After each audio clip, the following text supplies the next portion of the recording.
These are two of the best-selling smartphones in the world, and they are also the dilemma that many of you are facing. Should I get the new Galaxy or the new iPhone? Well, let's find out which one is right for you. I'm Jaime Rivera, this is Pocket Now, and this is iPhone 5s versus the Galaxy S4. This is one of the most difficult comparisons ever, since these two devices have very little in common except for three things. They are both iterative updates of their predecessors, they are both very powerful devices, and they are also polarizing phones that are either loved or hated by everyone. Their hardware is a clear example of just how different these two phones are. Apple's iPhone 5s retains the same aluminum and glass design of last year's model, with the exception of some low-light enhancements to the camera, a new A7 64-bit processor that's yet to be proven, and their new Touch ID fingerprint scanner that's state-of-the-art for the most part.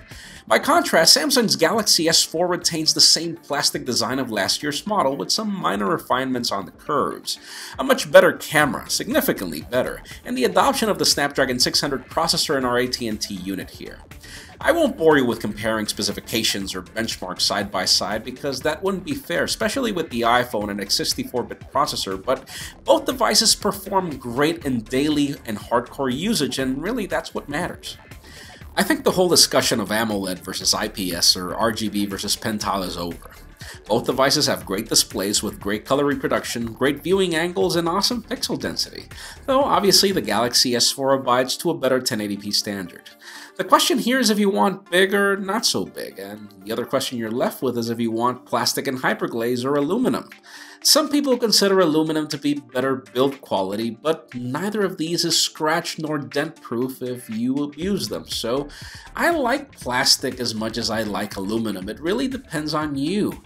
Now I'll tell you this much, Apple's choice of colors with the 5s deters fingerprints much better than Samsung's hyperglaze, if that's really an issue for you.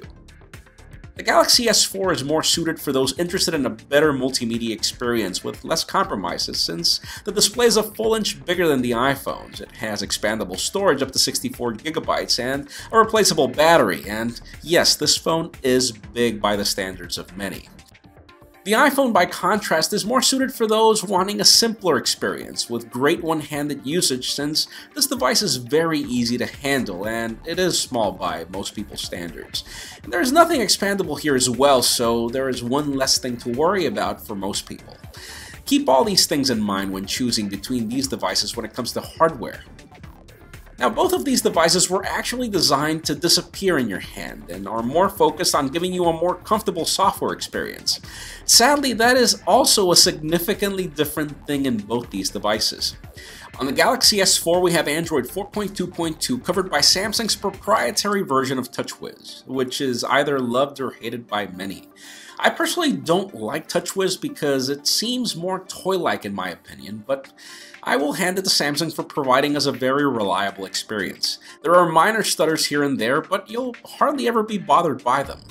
The biggest selling point of this phone is how many things you can do, even though you won't actually use half of the things you can actually do with it. Most of them are actually gimmicks. Samsung includes air gesture to hover through photos or pages, even though it's easier to do this with your thumb, and Air View, which allows you to see messages without entering them, which is actually cool and comes from the Galaxy Note lineup.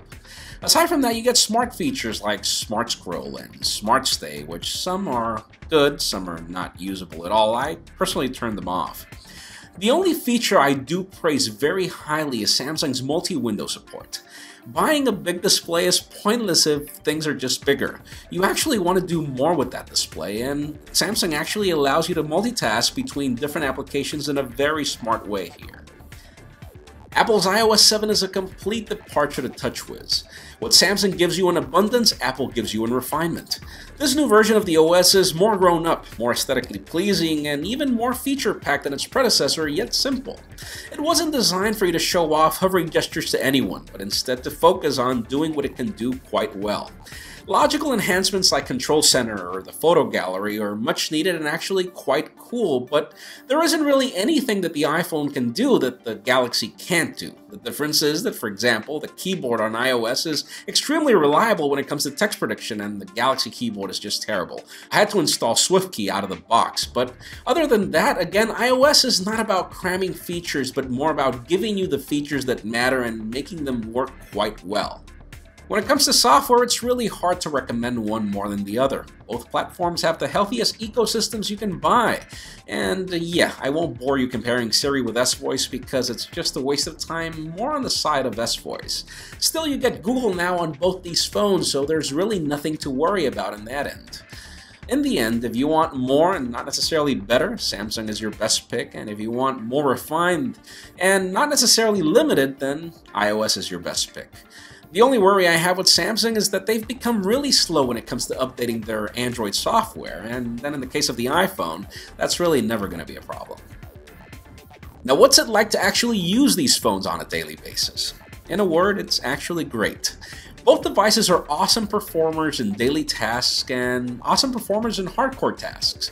We tested them with games like Asphalt 8, and neither of them have heat problems or stutter problems when it comes to performance on these games or in their hardcore daily usage. I mean, I really have no complaints. And is Touch ID cool enough to pick the 5S over the GS4? Well, that actually depends on you. I've come to love the feature because I am a password type of person. The 5S rarely gets it wrong, and it works in seconds. Sadly, the Galaxy S4 does not have a fingerprint scanner, but then again, if you're not a password type of person, then you won't have to miss this. And again, if you like pens, you will be covered. Battery life on both these devices is quite similar. They'll get you through the day, and that's pretty much it.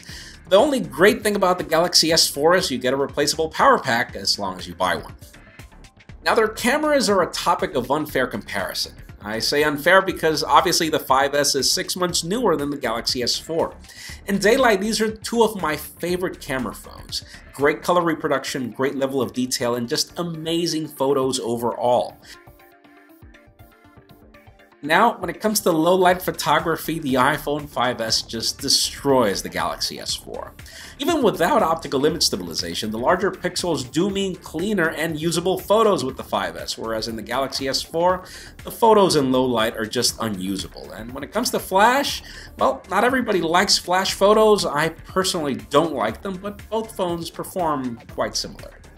In call quality, again, I found the 5S to sound significantly better, and callers felt the same. This, just follows my complaint with Galaxy phones. Till this date, I have not found a Galaxy phone that has good call quality, and the same case happens with the Galaxy S4. Now, both devices have awesome speakers. Their speakers sound louder than normal, and I do recommend them for speakerphone calls and even, listening to music. But then again, for phone calls, the iPhone 5S has the edge. So, bottom line, iPhone 5S or Galaxy S4? Well, I'll tell you this much. You won't go wrong with either.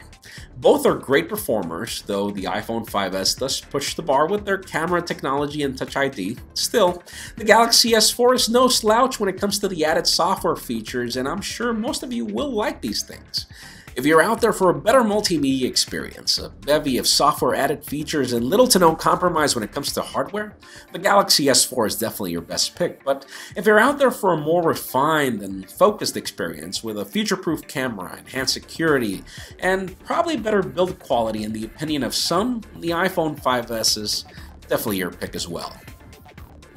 That's it for our comparison of the Galaxy S4 and the iPhone 5S. Thank you very much for watching. Please leave us a comment and tell us which device that you pick, or if you have any questions still, leave us a comment down below as well. You can also follow us on social media and subscribe to our YouTube channel as well. You can follow me on Twitter at Jaime_Rivera. You can also please as well give us a thumbs up if you like what you saw. I am Jaime Rivera. Thank you very much for watching. We'll see you tomorrow.